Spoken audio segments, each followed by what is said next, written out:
Hi hello ನಮಸ್ತೆ ಎಲ್ಲರಿಗೂ S P S media ಚಾನಲಿನ ಮತ್ತೊಂದು ವಿಡಿಯೋಗೆ ಸ್ವಾಗತ ಸುಸ್ವಾಗತ. ಸ್ನೇಹಿತರೆ, ಎಲ್ಲರೂ ಹೇಗಿದ್ದೀರಾ? ಎಲ್ಲರೂ ಚೆನ್ನಾಗಿದ್ದೀರಾ ಅಂದ್ಕೊಂಡಿದ್ದೀನಿ. ಹೋಪ್ ನಾನು ಕೂಡ ತುಂಬಾ ಚೆನ್ನಾಗಿದ್ದೀನಿ. ಎಲ್ಲರೂ ಚೆನ್ನಾಗಿದ್ದೀರಾ ಅಂದ್ಕೊಂಡು ಭಾವಿಸ್ಕೊಂಡು ಇವತ್ತಿನ ಒಂದು ವಿಡಿಯೋನ ಶುರು ಮಾಡಿಬಿಡೋಣ. ಇವತ್ತಿನ ಒಂದು ವಿಡಿಯೋದಲ್ಲಿ ತುಲಾ ರಾಶಿಯವರಿಗೆ ಸ್ನೇಹಿತರೆ, ಗುರು ಐಶ್ವರ್ಯದಿಂದ ಅಂದರೆ ಗುರುವಿನಿಂದ ಸಕಲ ಐಶ್ವರ್ಯ ಪ್ರಾಪ್ತಿ ಅಂತಲೇ ಹೇಳಬಹುದು. ಅದೃಷ್ಟದ ಬಾಗಿಲು ತೆರೆಯಲಿದೆ. ಹಾಗಿದ್ರೆ ಯಾವ ದಿನಾಂಕದಿಂದ ಏನೆಲ್ಲ ಅದೃಷ್ಟದ ಫಲಗಳನ್ನು ಗಳಿಸಲಿದ್ದೀರಿ ತುಲಾ ರಾಶಿಯವರು, ಯಾವುದರ ಬಗ್ಗೆ ಎಚ್ಚರಿಕೆ ವಹಿಸಬೇಕು ಅನ್ನೋದನ್ನ ಕಂಪ್ಲೀಟಾಗಿ ಇದೇ ವಿಡಿಯೋದಲ್ಲಿ ತಿಳಿಸ್ಕೊಡ್ತಾ ಹೋಗ್ತೀನಿ. ತುಲಾ ರಾಶಿಯವರು ಕಂಪ್ಲೀಟಾಗಿ ತಿಳ್ಕೊಬೇಕು ಅಂದರೆ ಎಲ್ಲೂ ಕೂಡ ವಿಡಿಯೋನ ಸ್ಕಿಪ್ ಮಾಡಬಾರ್ದು. ಅಂದರೆ ವಿಡಿಯೋನ ಕಟ್ ಮಾಡಿ ಓಡಿಸ್ಕೊಂಡೋಗಿ ನೋಡ್ತೀರಾ, ಇದು ಫುಲ್ ಇನ್ಫಾರ್ಮೇಷನ್ ಅರ್ಥ ಆಗಲ್ಲ. ಸೊ ಹಾಗಾಗಿ ಎಲ್ಲ ವಿಡಿಯೋದಲ್ಲೂ ತಿಳಿಸ್ತಾ ಇರ್ತೀನಿ. ಮೊದಲಿಂದ ಕೊನೆ ತನಕ ಸಂಪೂರ್ಣವಾಗಿ ವಿಡಿಯೋವನ್ನು ವಾಚ್ ಮಾಡಿ. ವಿಡಿಯೋದಲ್ಲಿ ಒಳ್ಳೆ ಮಾಹಿತಿ ಸಿಕ್ಕಿದ್ದಲ್ಲಿ, ಈ ವಿಡಿಯೋ ಯೂಸ್ಫುಲ್ ಅನಿಸಿದ್ದಲ್ಲಿ ವಿಡಿಯೋಗೆ ಇನ್ನೂ ಕೂಡ ಲೈಕ್ ಮಾಡಿಲ್ಲ ಅಂದರೆ ದಯವಿಟ್ಟು ಲೈಕ್ ಮಾಡಿ. ಸಬ್ಸ್ಕ್ರೈಬ್ ಆಗಿಲ್ಲ ಅಂತಂದರೆ ಸ್ನೇಹಿತರೆ, ಎಸ್ ಪಿ ಎಸ್ ಮೀಡಿಯಾಗೆ ಸಬ್ಸ್ಕ್ರೈಬ್ ಆಗಿ ನಿಮ್ಮ ಅಭಿಪ್ರಾಯಗಳನ್ನು ಕಮೆಂಟ್ ಬಾಕ್ಸಲ್ಲಿ ತಿಳಿಸ್ಬಹುದು. ಯಾರೆಲ್ಲ ಸಬ್ಸ್ಕ್ರೈಬ್ ಮಾಡಿಕೊಂಡು ಪ್ರತಿನಿತ್ಯ ವಿಡಿಯೋ ವಾಚ್ ಮಾಡ್ತಿದ್ದೀರಾ ಅಂಥವರಿಗೆ ಥ್ಯಾಂಕ್ ಯು ಸೋ ಮಚ್ ಅಂತ ಹೇಳ್ತಾ ವಿಡಿಯೋದ ಕಡೆ ಗಮನ ಕೊಟ್ಬಿಡೋಣ. ಓಂ ನಮಃ ಶಿವಾಯ ಅಂತ ಕಮೆಂಟ್ ಮಾಡಿ. ಶಿವನ ಅನುಗ್ರಹದಿಂದ ನಿಮ್ಮ ಜೀವನದಲ್ಲಿರುವ ಕಷ್ಟ, ಸಮಸ್ಯೆ, ಅಡಚಣೆ, ತೊಂದರೆ ಎಲ್ಲವೂ ಕೂಡ ಸಂಪೂರ್ಣವಾಗಿ ನಿವಾರಣೆಯಾಗಿ ಉನ್ನತ ಆರೋಗ್ಯವನ್ನು ಪಡೆದುಕೊಂಡು ಮನೆಯಲ್ಲಿ ಸುಖ ಸಂಪತ್ತು ನೆಮ್ಮದಿ ಹೆಚ್ಚಳವಾಗಲಿ ತುಲಾ ರಾಶಿಯವರ ಮನೆಯಲ್ಲಿ ಅಂತ ಕೇಳ್ಕೊತಾ ವಿಡಿಯೋದ ಕಡೆ ಗಮನ ಕೊಟ್ಬಿಡೋಣ. ಹೌದು ಸ್ನೇಹಿತರೆ, ಜುಲೈ 29ನೇ ತಾರೀಕು ಆಷಾಢದ ಹುಣ್ಣಿಮೆ ಅಥವಾ ಗುರು ಪೂರ್ಣಿಮೆ ನಂತರ ಸಾಕಷ್ಟು ಬದಲಾವಣೆ ಅಂತಲೇ ಹೇಳ್ಬೋದು. ಯಾವ ರೀತಿ ಬೆಳವಣಿಗೆ, ಯಾವ ರೀತಿ ಅದೃಷ್ಟ ಅಂತಂದರೆ, ಔದ್ಯೋಗಿಕ ಕ್ಷೇತ್ರದಲ್ಲಿರುವವರ ಬೆಳವಣಿಗೆ ಹೇಗೆ, ವಿದ್ಯಾರ್ಥಿಗಳಿಗೆ ಈ ತಿಂಗಳ ನಂತರ ಶುಭದಾಯಕವೇ, ವ್ಯಾಪಾರಸ್ಥರಿಗೆ ಜ್ಯೋತಿಷ್ಯದ ದಿಕ್ಸೂಚಿ ಹೇಗಿದೆ, ಕೌಟುಂಬಿಕ ಜೀವನ ಹೇಗಿರಲಿದೆ, ನಿಮ್ಮ ಆರೋಗ್ಯ ಆರ್ಥಿಕ ಸ್ಥಿತಿಯಲ್ಲಿ ಶುಭ ಫಲಗಳು ಇದೆಯಾ ಎನ್ನುವ ಸಂಪೂರ್ಣ ಮಾಹಿತಿಯನ್ನು ಇದೇ ವಿಡಿಯೋದಲ್ಲಿ ತಿಳಿಸ್ಕೊಡ್ತಾ ಹೋಗ್ತೀನಿ ಸ್ನೇಹಿತರೆ. ಸೊ ನೀವೆಲ್ಲ ಏನು ಮಾಡಬೇಕು ಅಂದರೆ ಎಲ್ಲೂ ಕೂಡ ಸ್ಕಿಪ್ ಮಾಡ್ದೇ ಕೊನೆ ತನಕ ವಾಚ್ ಮಾಡಿ, ಒಳ್ಳೆ ಮಾಹಿತಿ ಸಿಗಲಿದೆ. ಈ ವಿಡಿಯೋ ಯೂಸ್ಫುಲ್ ಅನಿಸಿದ್ದಲ್ಲಿ ವಿಡಿಯೋಗೆ ತಟ್ಟಂತ ಲೈಕ್ ಮಾಡಿ. ಹೆಚ್ಚು ಫ್ಯಾಮಿಲಿಗೆ, ಫ್ರೆಂಡ್ಸ್ಗೆ ಈ ರಾಶಿಯನ್ನು ಯಾರೆಲ್ಲ ಹೊಂದಿದರೆ ನಿಮ್ಮ ಹಿತೈಷಿಗಳು ಅವ್ರಿಗೆ ವಿಡಿಯೋವನ್ನು ಶೇರ್ ಮಾಡಿ ಅಂತ ಹೇಳ್ತಾ ವಿಡಿಯೋದ ಕಡೆ ಗಮನ ಕೊಟ್ಬಿಡೋಣ. ತುಲಾ ರಾಶಿಯವರಿಗೆ ಈ ತಿಂಗಳ ನಂತರ ಅಂದರೆ ಹುಣ್ಣಿಮೆ ಮುಗಿದ ನಂತರ ನಿಮಗೆ ಸಂತೋಷವನ್ನು ತರುತ್ತದೆ.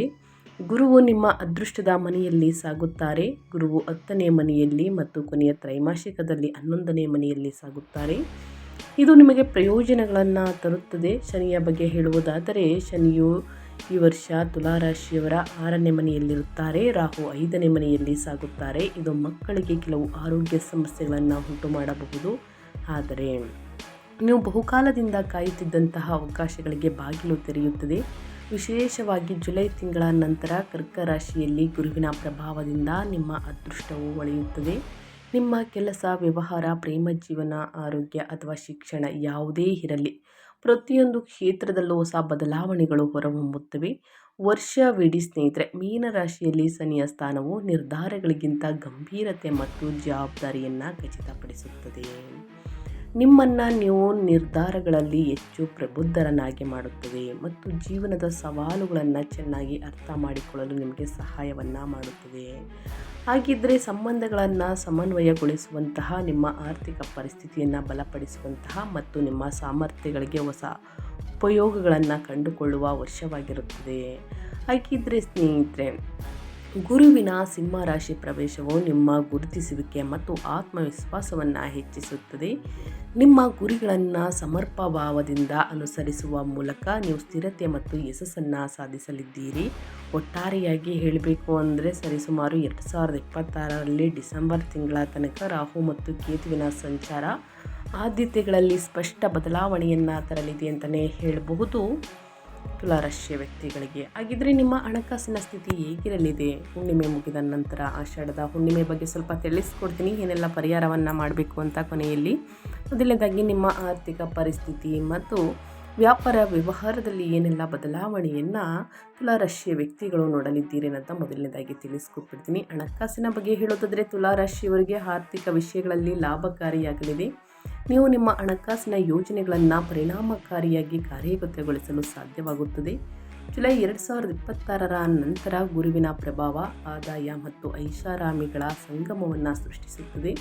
ಆದಾಯ ಬೆಳವಣಿಗೆಗೆ ಹೊಸ ಅವಕಾಶಗಳು ಉದ್ಭವಿಸುತ್ತದೆ ಮತ್ತು ಇಂದಿನ ಪ್ರಯತ್ನಗಳು ಸಹ ಫಲ ನೀಡಬಹುದು. ನಿಮ್ಮ ವೆಚ್ಚಗಳು ಮತ್ತು ಉಳಿತಾಯದ ನಡುವೆ ನೀವು ಸರಿಯಾದ ಸಮತೋಲನವನ್ನು ಕಾಯ್ದುಕೊಂಡರೆ ಅಂತ್ಯದ ವೇಳೆಗೆ ನಿಮ್ಮ ಉತ್ತಮ ಆರ್ಥಿಕ ಸ್ಥಿತಿಯನ್ನು ಸಾಧಿಸಬಹುದು. ವರ್ಷವಿಡೀ ಮೀನರಾಶಿಯಲ್ಲಿ ಶನಿಯ ಸ್ಥಾನವು ಶಿಸ್ತು ಮತ್ತು ಜವಾಬ್ದಾರಿಯೊಂದಿಗೆ ಮುಂದುವರಿಯಲು ನಿಮಗೆ ಅನುವು ಮಾಡಿಕೊಡುತ್ತದೆ.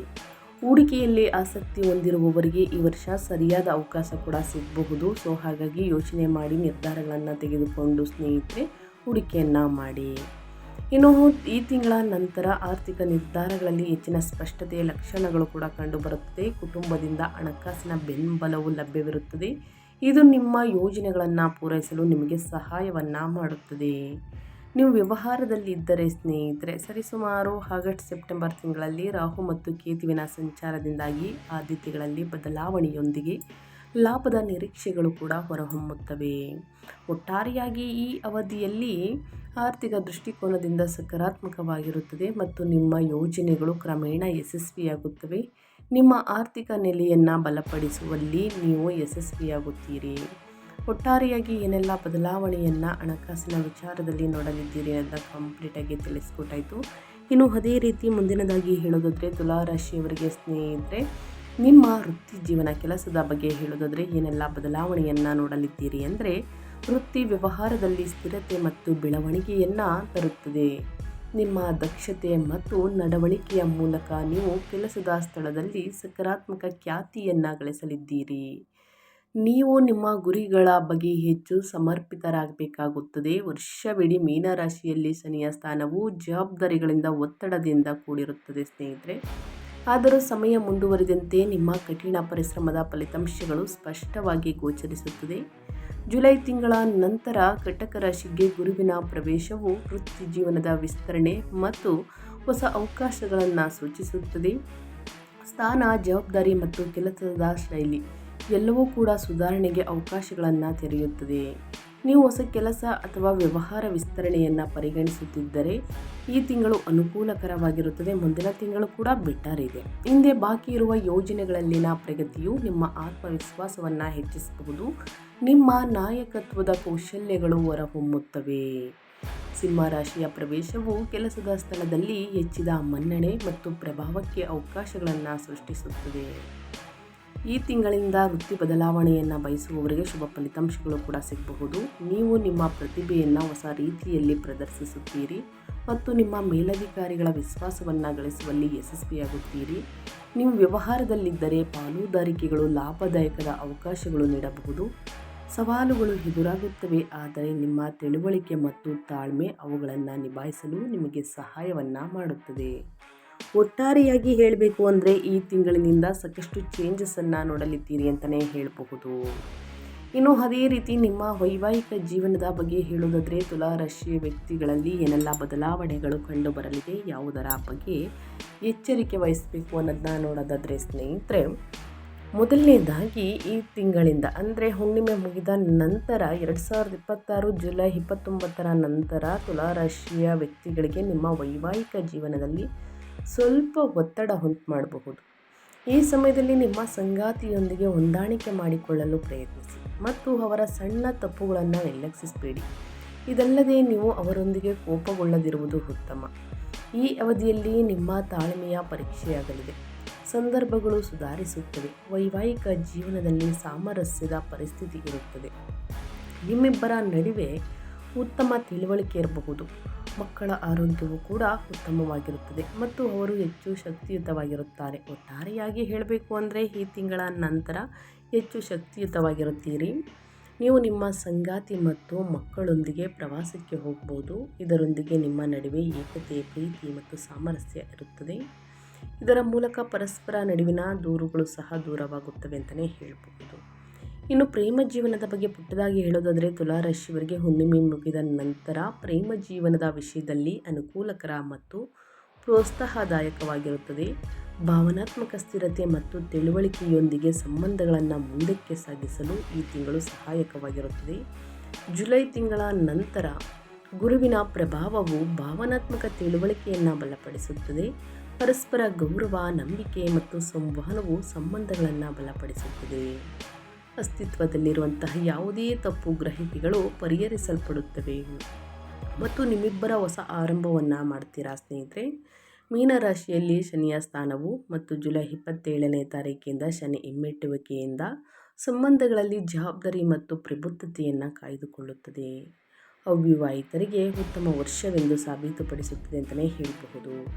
ವಿವಾಹದ ಅವಕಾಶಗಳಿವೆ. ನಿಕಟ ಸಂಬಂಧಿಯೊಬ್ಬರು ಮದುವೆಯಾಗಬಹುದು ಅಥವಾ ನಿಮ್ಮ ಕುಟುಂಬದಲ್ಲಿ ಕೆಲವು ಶುಭ ಘಟನೆಗಳು ನಡೆಯಬಹುದು. ಕುಟುಂಬದ ಕಾರ್ಯಗಳು ವರ್ಷದ ಮಧ್ಯದಿಂದ ಪ್ರಯಾಣದ ಅವಕಾಶಗಳನ್ನು ಸೃಷ್ಟಿಸುತ್ತವೆ. ಪ್ರೇಮ ವಿವಾಹವನ್ನು ಪರಿಗಣಿಸುವವರಿಗೆ ಈ ತಿಂಗಳ ನಂತರ ಆಗಸ್ಟ್ ತಿಂಗಳಲ್ಲಿ ಪರಿಸ್ಥಿತಿಗಳು ಕ್ರಮೇಣ ಅನುಕೂಲಕರವಾಗಿರುತ್ತದೆ ಸ್ನೇಹಿತರೆ. ತುಲಾರಾಶಿಯ ವ್ಯಕ್ತಿಗಳಿಗೆ ಆತ್ಮವಿಶ್ವಾಸ ಮತ್ತು ಸ್ಪಷ್ಟತೆ ಕೂಡ ಹೆಚ್ಚಾಗುತ್ತದೆ. ಹಿಂದೆ ಕೆಲವು ಭಾವನಾತ್ಮಕ ಏರಿಳಿತಗಳಿದ್ದರೆ ಅವು ಈಗ ಸುಧಾರಿಸುತ್ತವೆ. ಒಟ್ಟಾರೆಯಾಗಿ ಹೇಳಬೇಕು ಅಂದರೆ ಏನೆಲ್ಲ ಬದಲಾವಣೆಯನ್ನು ನೋಡಲಿದ್ದೀರಿ ನಿಮ್ಮ ವೈವಾಹಿಕ ಪ್ರೇಮ ಜೀವನದಲ್ಲಿ, ಕುಟುಂಬದ ಬಗ್ಗೆ ನಾನು ತುಲಾರಾಶಿಯವರಿಗೆ ತಿಳಿಸ್ಕೊಟ್ಟಿದ್ದೀನಿ.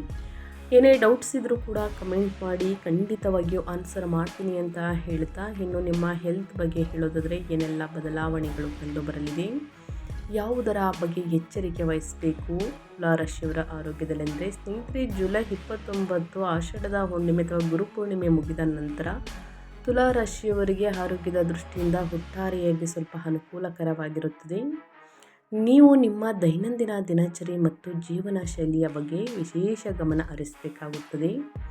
ಮಾನಸಿಕ ಶಾಂತಿ ಮತ್ತು ದೈಹಿಕ ಸದೃಢತೆ ಎರಡೂ ಕೂಡ ಮುಖ್ಯವಾಗಿರುತ್ತದೆ. ಮೀನರಾಶಿಯಲ್ಲಿ ಶನಿಯ ಪ್ರಭಾವವು ನಿಮ್ಮ ದೇಹಕ್ಕೆ ಹೆಚ್ಚುವರಿ ವಿಶ್ರಾಂತಿಯ ಅಗತ್ಯವನ್ನುಂಟು ಮಾಡಬಹುದು. ನೀವು ಸ್ವಲ್ಪ ಒತ್ತಡವನ್ನು ಅನುಭವಿಸಲಿದ್ದೀರಿ. ಹಾಗಾಗಿ ಅತಿಯಾದ ಒತ್ತಡದಿಂದ ನಿಮ್ಮ ಆರೋಗ್ಯದಲ್ಲಿ ಸಾಕಷ್ಟು ಏರುಪೇರುಗಳು ಉಂಟಾಗಬಹುದು. ಆದರೆ ಸಮಯ ಕಳೆದಂತೆ ನಿಮ್ಮ ಆರೋಗ್ಯವು ಸುಧಾರಿಸಲಿದೆ. ಆಗಸ್ಟ್ 2026ರ ನಂತರನೂ ಕೂಡ ಗುರುವು ಕಟಕ ರಾಶಿಗೆ ಪ್ರವೇಶಿಸುವುದರಿಂದ ನಿಮ್ಮ ಶಕ್ತಿಯ ಮಟ್ಟಗಳು ಕ್ರಮೇಣ ಹೆಚ್ಚಾಗುತ್ತದೆ.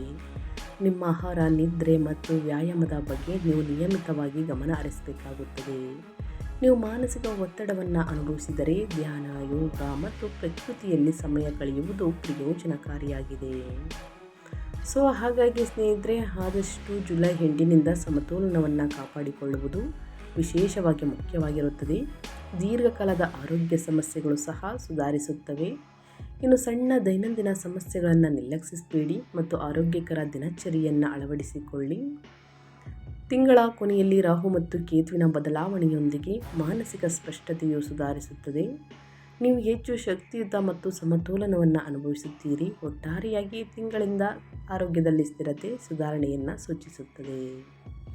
ಒಟ್ಟಾರೆಯಾಗಿ ಏನೆಲ್ಲ ಬದಲಾವಣೆಯನ್ನು ನೋಡಲಿದ್ದೀರಿ, ಯಾವುದರ ಬಗ್ಗೆ ಎಚ್ಚರಿಕೆ ವಹಿಸಬೇಕು ತುಲಾರಾಶಿಯವರು ನಿಮ್ಮ ಆರೋಗ್ಯದಲ್ಲಿ ನನ್ನ ಕಂಪ್ಲೀಟಾಗಿ ತಿಳಿಸ್ಕೊಟ್ಟಿದ್ದೀನಿ. ಇನ್ನು ಮುಂದಿನದಾಗಿ ವಿದ್ಯಾರ್ಥಿಗಳ ಬಗ್ಗೆ ತಿಳಿಸ್ಕೊಡಿ ಅಂತ ಕೇಳ್ತಾ ಇದ್ದೀರಾ. ಹೌದು ಸ್ನೇಹಿತರೆ, ಈ ಹುಣ್ಣಿಮೆ ನಂತರ ತುಲಾರಾಶಿಯ ವಿದ್ಯಾರ್ಥಿಗಳಿಗೆ ಕ್ಷೇತ್ರದಲ್ಲಿ ಅಂದರೆ ಶೈಕ್ಷಣಿಕ ಕ್ಷೇತ್ರದಲ್ಲಿ ಪ್ರಗತಿ ಮತ್ತು ಸ್ಫೂರ್ತಿಯ ವರ್ಷವನ್ನು ಸೂಚಿಸುತ್ತದೆ. ವಿದ್ಯಾರ್ಥಿಗಳು ಮತ್ತು ಗುರಿಗಳನ್ನು ಸಮರ್ಪ ಭಾವದಿಂದ ಅನುಸರಿಸುತ್ತಾರೆ ಮತ್ತು ತಮ್ಮ ಅಧ್ಯಯನದಲ್ಲಿ ಯಶಸ್ಸನ್ನು ಸಾಧಿಸುತ್ತಾರೆ. ಜುಲೈ ತಿಂಗಳ ನಂತರ ಕಟಕ ರಾಶಿಯಲ್ಲಿ ಗುರುವಿನ ಪ್ರಭಾವವು ನಿಮ್ಮ ಕಲಿಕೆ ಮತ್ತು ಅವಕಾಶಗಳನ್ನು ಹೆಚ್ಚಿಸುತ್ತದೆ. ನೀವು ಸ್ಪರ್ಧಾತ್ಮಕ ಪರೀಕ್ಷೆಗೆ ತಯಾರಿಯನ್ನು ನಡೆಸುತ್ತಿದ್ದರೆ ಈ ತಿಂಗಳು ನಿಮಗೆ ನಿರ್ಣಾಯಕವೆಂದು ಸಾಬೀತುಪಡಿಸುತ್ತದೆ. ಕಠಿಣ ಪರಿಶ್ರಮವು ಫಲ ನೀಡುವಂತಹ ಸಾಧ್ಯತೆ ಇದೆ ಮತ್ತು ವರ್ಷವಿಡೀ ಮೀನರಾಶಿಯಲ್ಲಿ ಶನಿಯ ಸ್ಥಾನವು ನಿಯಮಿತ ಅಭ್ಯಾಸ ಮತ್ತು ಶಿಸ್ತಿನ ಅಗತ್ಯವನ್ನು ಕೇಳುತ್ತಿದೆ. ಉನ್ನತ ಶಿಕ್ಷಣವನ್ನು ಅನುಸರಿಸುವಂತಹ ವಿದ್ಯಾರ್ಥಿಗಳಿಗೆ ಈ ವರ್ಷ ಉತ್ತಮ ಅವಕಾಶಗಳು ಸ್ನೇಹಿತರೆ. ಏನೆಲ್ಲ ಅದೃಷ್ಟದ ಫಲಗಳನ್ನು ಗಳಿಸಲಿದ್ದೀರಿ ತುಲಾರಾಶಿಯ ವಿದ್ಯಾರ್ಥಿಗಳು, ವ್ಯಾಪಾರ ವ್ಯವಹಾರದಲ್ಲಿ ಏನೆಲ್ಲ ಬದಲಾವಣೆಗಳು ಕಂಡು ಬರಲಿದೆ ಅನ್ನೋದನ್ನ ಕಂಪ್ಲೀಟಾಗಿ ತಿಳಿಸ್ಕೊಟ್ಟಿದ್ದೀನಿ. ಆಷಾಢದ ಹುಣ್ಣಿಮೆ ದಿನ ಸ್ನೇಹಿತರೆ, ಪವಿತ್ರ ನದಿಗಳಲ್ಲಿ ಸ್ನಾನ ಮಾಡಿ ದಾನ ಧರ್ಮವನ್ನು ಮಾಡುವುದರಿಂದ ಪಾಪ ಕರ್ಮಗಳೆಲ್ಲ ಕಳೆದು ಅದೃಷ್ಟವನ್ನು ನೋಡಲಿದ್ದೀರಿ. ಪುಣ್ಯ ಪ್ರಾಪ್ತಿಯಾಗುತ್ತದೆ. ಈ ದಿನ ಪವಿತ್ರ ನದಿಗಳಲ್ಲಿ ಸ್ನಾನ ಮಾಡುವುದಕ್ಕೆ ಆಗಲಿಲ್ಲ ಅಂದರೆ ಮನೆಯಲ್ಲಿ ಸ್ನಾನ ಮಾಡಿ ನಿಮ್ಮ ಕೈಯಲ್ಲಾದಷ್ಟು ಹಣ ಸಹಾಯ, ಅನ್ನದಾನ, ವಸ್ತ್ರದಾನವನ್ನು ಮಾಡಿ. ಸಮಸ್ಯೆಗಳು ಕ್ರಮೇಣವಾಗಿ ಕಡಿಮೆಯಾಗಲಿದೆ. ವಿಷ್ಣು ಸಹಸ್ರನಾಮವನ್ನು ಹೇಳಿ ಸ್ನೇಹಿತರೆ. ಲಕ್ಷ್ಮೀ ದೇವಿಯನ್ನು ಪೂಜಿಸಿ. ಆಷಾಢವಾಗಿರುವುದರಿಂದ ಸ್ನೇಹಿತರೆ ಲಕ್ಷ್ಮೀ ದೇವಿಯನ್ನು ಪೂಜಿಸುವುದರಿಂದ ಮನೆಯಲ್ಲಿ ಸುಖ, ಸಂಪತ್ತು, ನೆಮ್ಮದಿ ಹೆಚ್ಚಳವಾಗಲಿದೆ. ಸಂಜೆಯ ಸಮಯದಲ್ಲಿ ತುಪ್ಪದ ದೀಪವನ್ನು ಹಚ್ಚಿ ಲಕ್ಷ್ಮೀ ಸ್ತೋತ್ರವನ್ನು ಹೇಳಿ ಅಂತ ಹೇಳ್ತಾ ನನ್ನ ವಿಡಿಯೋವನ್ನು ಎಂಡ್ ಮಾಡ್ತಾ ಇದ್ದೀನಿ. ತುಲಾರಾಶಿಯವರಿಗೆ ಇವತ್ತಿನ ಒಂದು ವಿಡಿಯೋದಲ್ಲಿ ಸಂಪೂರ್ಣ ಮಾಹಿತಿ ಸಿಕ್ಕಿದ್ದಲ್ಲಿ, ಈ ವಿಡಿಯೋ ಯೂಸ್ಫುಲ್ ಅನಿಸಿದ್ದಲ್ಲಿ ವಿಡಿಯೋಗೆ ಲೈಕ್ ಮಾಡೋದನ್ನ ಮರ್ತಿದ್ರೆ ಲೈಕ್ ಮಾಡಿ.